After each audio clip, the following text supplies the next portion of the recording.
बायना कोई ईंदो आहे, जब किसी लड़की को घर देते हैं आते हैं लड़के वाले तो 700 सवाल पूछती है।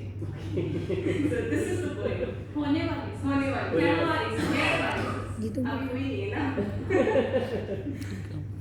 हुन खां अहिड़ा 100 सवाल कया वेंदा छोकिरीअ सां। पहिरियों सवाल छा कंदी आहे, कमाईंदी घणो आहे, बचाईंदी घणो आहे, पैसो हलाईंदी घणो आहे, घर जो कमु ईंदो अथई, हार सिंगार वणंदो अथई, सभिनी खे ख़ुशि रखी सघंदी आहे, असां तोखे छत ॾियूं, घर ॾियूं, तूं असांखे छा ॾींदी?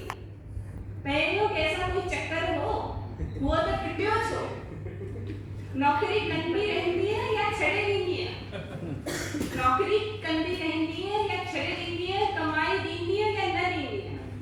मानी शानी ईंदी आहे, मानी बि ठाहिणी पवंदी आहे, ॿार ॼमणा बि पवंदा ऐं पालणा बि पवंदा, घर जो कमु करणो बि पवंदो, करे सघंदी है कि न करे सघंदी है?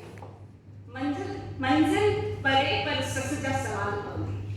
वाकई तनु जॾहिं बि छोकिरीअ खे ॾिसण ईंदा आहिनि त एतिरा सवाल पुछण आहिनि, पर मूंखे लॻियो शायदि हिकु जेको ज़रूरी सवाल हूंदो आहे उहो ई पुछणु भुलिजी वेंदा आहिनि कि बेटा तूं ख़ुशि आहीं असांजे घर अचण में?